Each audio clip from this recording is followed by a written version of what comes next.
Alright friends, welcome back to History with Tim. I know it has been a very long time since I've done one of these. I am still in the process of making our Gettysburg series. This will be probably a 12-part series this time, so forgive me that there has been really no contact. I have been very much so busy doing research for that. I even bought a new book called Voices from Gettysburg from Alan C. Gelzo. I also got Alan Taylor's American Civil War, which is actually about the entire continent of North America during the American Civil War. So, but today being Memorial Day, today's a very important day for many people. You know, my grandfather was a Marine. He's passed away. Fortunate for me and my family, he never saw combat. But I do have other family members that are in the military, and in fact, my girlfriend is a veteran from the United States Navy. But I decided I was going to do a Sabaton reaction today just because I haven't done one in a very long time. And I chose to do one that, especially for Americans, is important, and that's Primo Victoria, which actually members Joachim from the band says it's one of his favorite and most Sabaton songs. Primo Victoria is about the D-Day landings on June 6, 1944. We know how this works. I'm going to sit, listen to some verses, pause, and then we're going to discuss what is going on. I'm going to use ASCotter as usual. I love ASCotter, you know that. I love giving him traction for his channel, and like always, I have no ownership of any of these videos. The music, none of it. I am just reacting to it. I'm a big fan of ASCotter. I'm a big fan of Sabaton. Hopefully when Sabaton comes to where I am, I'll go see them, but until that time, I will not. But happy Memorial Day, friends, and let's get into it. Alright, friends, so like I said, we're going to use my friend ASCotter. We love his work. We always do. So, a little background again. So, we're using clips from a few movies in this video. One of the movies is Longest Day, Saving Private Ryan. It's an interesting movie. It's about two Chinese guys who end up fighting for the Germans. There's a whole explanation to it. I forgot what it's called. I think it's like Generation War or something. Another one is, I think Generation War is actually another one of it because it shows the German perspective of D-Day. And of course, Band of Brothers. Now, Operation Overlord, or D-Day as we know it, was the Allied planned invasion of Europe. The whole point behind it was we wanted to attack at the Casablanca conference, I believe. FDR was approached by Stalin, and Stalin said, I need you to open another front because my men are dying. At this point, the Russians and the Allies and the Germans had been fighting since 1941. It's 1944. He's like, you need to open another front. In the Americans' defense, we had opened a front in Italy. But we also knew the slugfest it was going to be to fight into southern Germany from Italy. So Eisenhower with Montgomery, Mallory, Ramsey, Bradley, Dempsey, all these generals sat down and they made a plan. The plan was to open up a way into Europe through France. Now, let's watch the video and I'll explain as it goes on what's going to happen. Through the gates of hell, as we make our way to heaven, through the Nazi lines. Primo Victoria. Okay, so we're going to start now. Obviously, that was Erwin Rommel, the Desert Fox as he was known. Erwin Rommel was a field marshal in the German army. He served through World War I. I wouldn't say he was a zealot Nazi, but to be in the army, you did have to be a Nazi. That was required, as you know, in most authoritarian countries. You know, Russia, you had to be a member of the Communist Party. Oh, I'm so sorry, everybody. But he was taken out of North Africa to be in command of the German Atlantic Wall. This is the Atlantic Wall we're looking at right here. These are the beaches of Normandy. If you look all the way off to the north, well, technically it's the west, but I'll say north here. But all the way to the northwest. That little strip of land is an area called Pointe du Hoc. Now, when Rommel was brought out of Africa, he was assigned to the Atlantic Wall, and he looked at it and he said, "What is this?" He commanded an army of maybe 50,000 guys, the German 5th Panzer Army and 7th Army. It was mainly made up of young men who'd never seen battle before, conscripts, wounded men from the Eastern Front, and pretty much Volkssturm, which are just German militia. So his job was he wanted to build up the wall, because this wall stretched from Spain, the Pyrenees in Spain, all the way up to Scandinavia. Which its point, obviously, with the name Atlantic Wall, was to defend Nazi-occupied land from an Allied invasion on mainland Europe.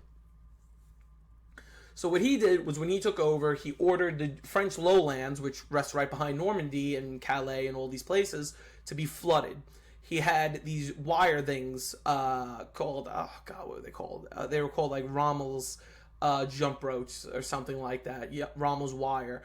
It was pretty much to stop gliders from being able to land, stuff like that. On the beaches, he had landmines attached to these wooden posts, you see. So if tanks were to come up, it would hit them and blow them up during high tide and other things. And he greatly added to the infrastructure of the wall. However, the German High Command was of the opinion that if an attack was going to come, it was going to come from Pas de Calais, which is this... The reason it was determined to be either Normandy or the Pas de Calais is these are the two locations closest to England where this attack was obviously being staged from. So, the reason the Germans thought it was the Pas de Calais was specifically because the U.S. had assigned George S. Patton to command an army at the Pas de Calais. It was not an army. It was a dummy army. It was actually one of the first giant uses of deception at war to this scale. Even the King of England came and visited, thinking it was legit, like trying to convince the Germans this was a legitimate army. So what happened was the Germans put all their infrastructure in the Pas de Calais, including their armored divisions, their Panzer Army. Now, the overall commander in France was Gerard von Rundstedt, who trusted Rommel, but the High Command did not really trust Rommel, and Rommel believed the attack would come at Normandy. High Command disagreed, and at the end of the day, Hitler disagreed. And because Hitler disagreed, but he did not want to take sides in the situation, he ended up just saying, I will command the Panzer Army, you guys command everything else. If you need the Panzers, tell me, I'll deploy them. That will greatly work into the Americans' advantage as the battle goes on.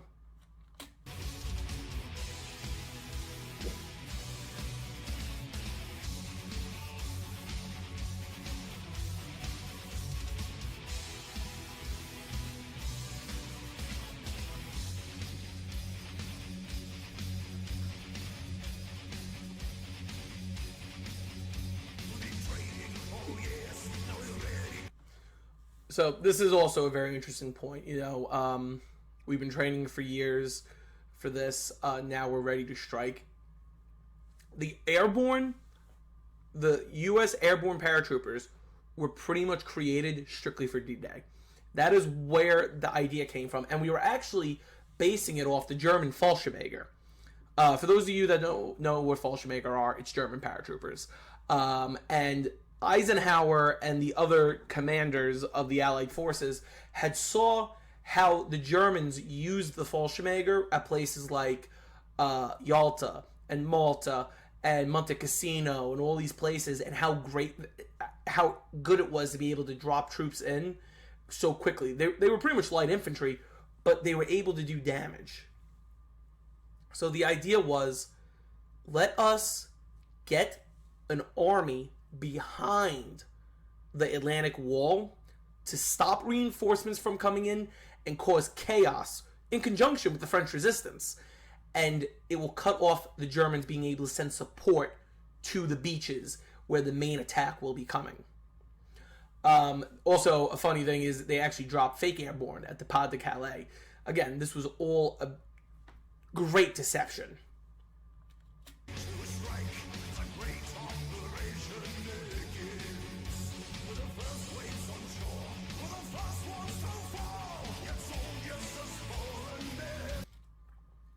Alright, so here we go.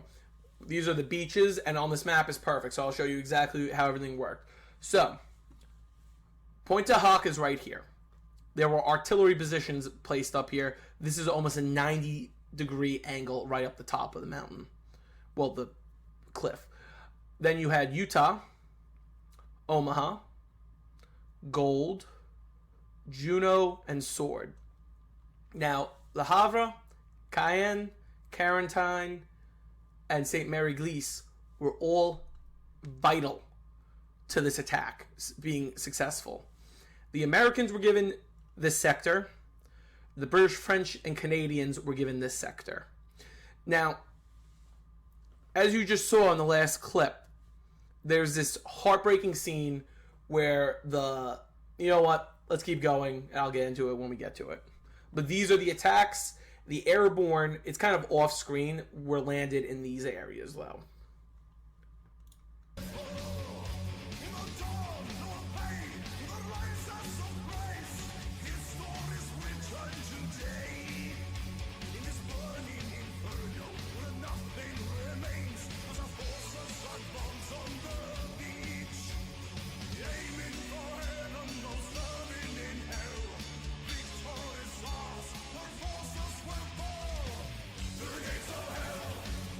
Okay, here's a good place to explain. So, Through the Gates of Hell is a very that hits you a little bit, where you realize what these guys really were going through. They were going through hell. So right here we see a German MG-44 or 42, and you see the landing craft. The landing craft is what is known as a Higgins boat. Now, the reason we were using these boats is because, one, they were good landing crafts. You could fit a lot of guys in them. But two, they were cheap and easy to mass produce. In the Pacific, we were using a different kind of landing craft. They were kind of like tractors. It was actually very interesting. It would be a rounded front with a rectangular back. That's where the troops were, and then two Brownings would be put on top, aimed out, and it would serve as like a mobile bunker that they would land on the beaches, clear the wood lines ahead of them as the soldiers exited out the back. Higgins boats, though, it would open from the front, which, in a situation like this, the Germans, these boats have to be a good distance away from each other. So all you have to do is aim for where the gate is. And what ended up happening was, like we see right here, the gate would drop and the Germans would aim directly into the Higgins boats. And, you would have guys getting slaughtered. And what a lot of the men would do is, to escape this, they would jump over the side. But some of them would be too far out. So like right here, this is a pretty fair distance from the shore. So if you were to fall out, you're falling maybe into 2 or 3 feet of water. There were guys that the Higgins boats opened prematurely, and they were like a yard out or 2, and they were sinking into like 10 feet of water. And the fact that they were wearing their full packs, it was actually drowning them. And a lot of guys never even made it to the beach. They drowned in the water before they could even make it up there. Omaha Beach will be the bloodiest of the beaches. 150,000 men would make this attack. It was 156,000, but I'm 150,000 just to simplify it. The reason Omaha was and it's so sad because, I'm going to tell the story real quick about the Rangers companies. The U.S. U.S. Army Rangers have had a history of the United States. Some people say they go all the way back to Morgan during the Revolution. But the Army Rangers in World War II were strictly trained for D-Day. Their jobs was to land at Point du Hoc. That was that thing I showed, that like little cliff I showed you at the end of the map. Their job was to get there, scale the mountain, the cliff, and destroy the artillery pieces on top of it so that the ships could come closer to cover the invasion. There was a little bit of what you could call a traffic jam. They weren't able to get everyone at one time, so some companies, Able Company, groups like this of the 2nd Rangers were not able to land. So what they ended up doing was they saw Omaha. They said, okay, it's kind of quiet, so we'll land there instead to alleviate the congestion. Little did they know.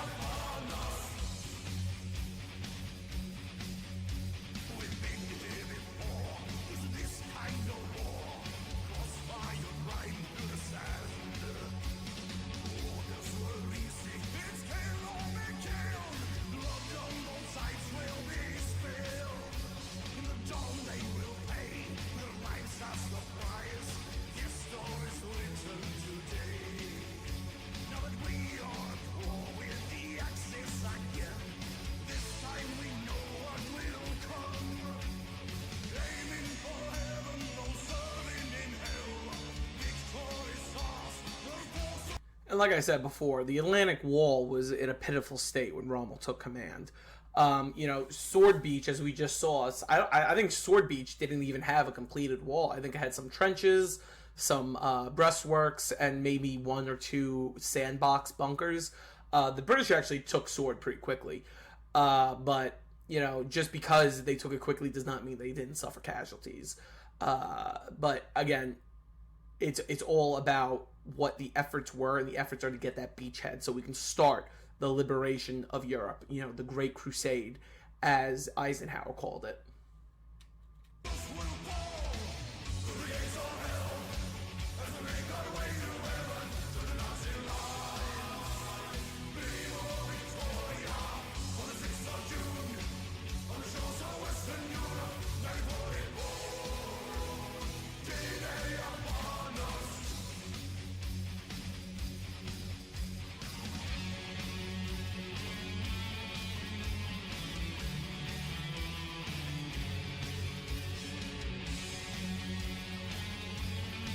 And this is kind of the moment to realize, the U.S. and allies suffered somewhere near 10,000 casualties. 4,400, I believe, at least dead. The Germans suffered around 9,000. You need to realize the Germans that stayed were staying. We peppered them. They were not going to give up. They had a order, and this is what I mean about the difference. Americans, we were able to pretty much improvise on the scene. If our officers were killed or disconnected from them, we at least knew what our objective was, and we knew we had the space to achieve that. The Germans did not. The Germans had strict orders: stay until the end, fight to the last. And they did stay, and they fought, and the casualties they put on us. 185 Sherman tanks were blown up in the attack. This is the single largest naval invasion since, I believe, Napoleon's invasion of Egypt.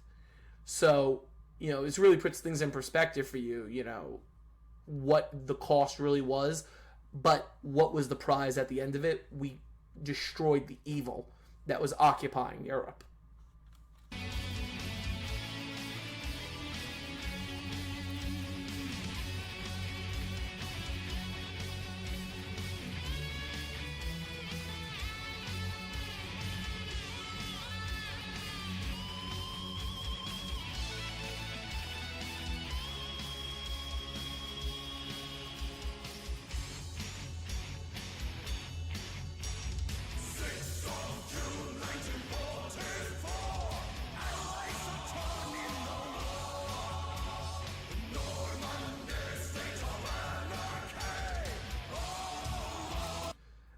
It's interesting seeing this because, it really makes you think how important and vital it was for us to win that day. Had the Germans been able to push us back into the Channel, God knows how the war could have gone. Think about the amount of armies that were on the east, that were sent to the Western Front, that could have been sent to the Eastern Front to continue the fighting there. It was vital that we opened the second front. And, you know, you see that we had to make this beachhead, and that is what really did start the final crusade through Europe and the liberation of places, Paris, Holland, Belgium, Italy, France. You know, like, it was so vital to win here.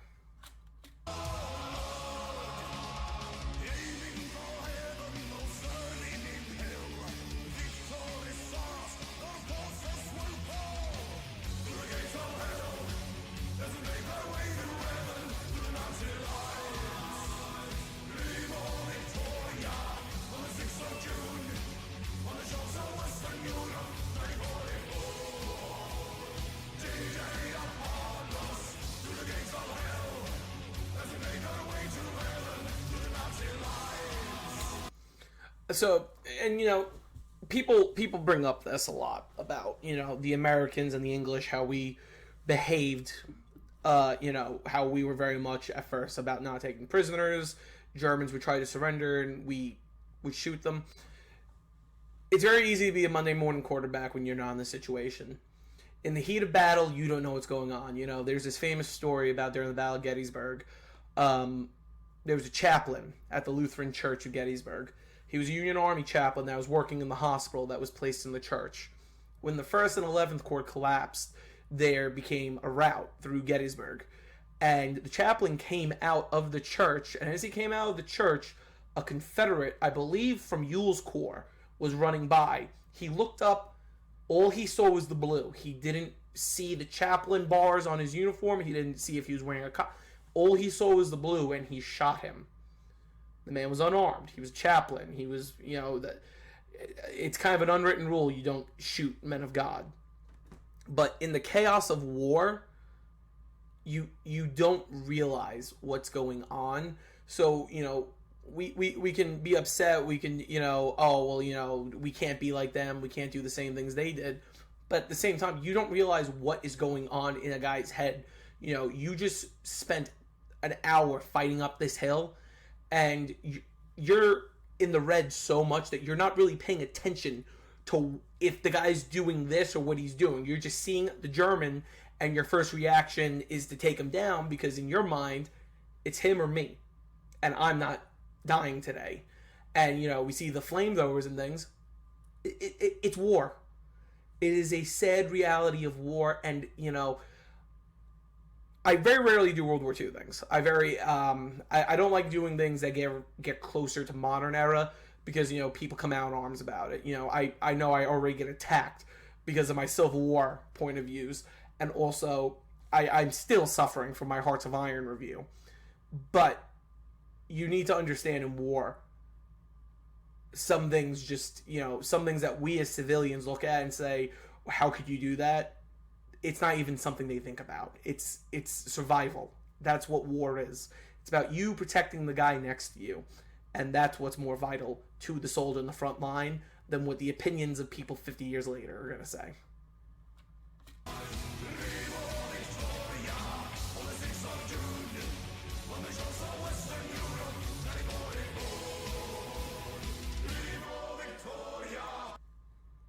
Love ASCotter. Does a great job.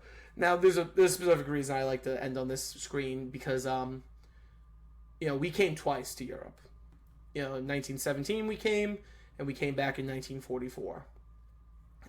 You know, Patton and many Americans, when we got to Paris, visited Lafayette's grave and said, we're here to return the favor for the American Revolution. All we asked for was land to bury our dead. And I think that's a very beautiful sentiment that we asked of France once we helped liberate them. Alright, friends. Well, as I said, I did this video for Memorial Day. You know, Memorial Day, you know, there's no exact date that people bring Memorial Day to. But I like to think Memorial Day was based on the review of the Grand Army of the Republic. May 23rd to 24th, 1865, a few months after the assassination of President Lincoln, the Union Army of the Potomac under George Gordon Meade and the Army of the West under William Tecumseh Sherman marched through the streets of Washington. It was a day of remembrance for all those who had died in the past 4 years. Today, we remember those who died in the past 160 years, actually almost 260 years of this country. From those settlers who fought in the French and Indian Wars, which, yes, I count them, they were Americans, to those who founded this country, to those who defended this country from the British in the War of 1812, to those who died in Mexico in the the Mexican-American War, to those who died fighting for what they believed in the American Civil War, to giving Cuba and the Philippines freedom in the Spanish-American War, to liberating Europe twice in the First and Second World Wars, to trying to halt the spread of communism during the Vietnam and Korean War, and those who tried to bring freedom to the Middle East in the War of Iraqi Freedom and the Afghanistan wars. You can have your opinions. It's perfectly fine. A lot of us, God knows I have my opinions on was it worth it. That's not what today's about. Today's not about the outcome. Today is not about what was the war for. Today's to remember and give reverence to those who fought and died and never came home. I go to Gettysburg all the time. They only recently started burying, recently in the last 30, 40, 50 years. But Confederate soldiers were not given that right to be buried in the National Cemetery. It wasn't until, I believe, Bill Clinton that they were given that right. Americans today need to remember, you need to remember the men who never made it off the beaches of D-Day, the soldiers who died on the ridges of Gettysburg, the poor guys who were bayoneted and during the Battle of Brooklyn in the Revolution. Today is to remember. Enjoy your barbecue, be happy with your family, but remember why you're with your family, why you're able to be free and be able to enjoy this day with your family. And you know what? If you know veterans, thank them. Today, God knows I'm going to be thanking my girlfriend. Again, didn't see combat, thank God, but, she's one of the very few who are willing to go on that line and defend this country. And again, I understand I have viewers from around the world. I understand that you all probably have your opinions in the United States, and that's fine. It's perfectly fine. I am okay. I know in my opinion, I think the United States is one of the top countries in the world. We're the only country that came into 2 wars and didn't take land. We didn't want anything. We just wanted to bury our dead. That's all we wanted. I hope today we can all remember that. And in a weird way, I like to dedicate this video probably to my girlfriend to thank her for her service. But I want to also dedicate it to all the men and women who fought, and continue to fight for this country. Because theirs is the sacrifice that no one else is willing to make, and they deserve all of our respect, our thanks, and our prayers. So if you're in the military and you're watching this, thank you so much for everything you do. If you were in the military and you're watching this, thank you for everything you have done. And if you were thinking of joining the military or not in the military yet but planning on joining, future, thank you. God bless the United States military, and we'll see you in the next one.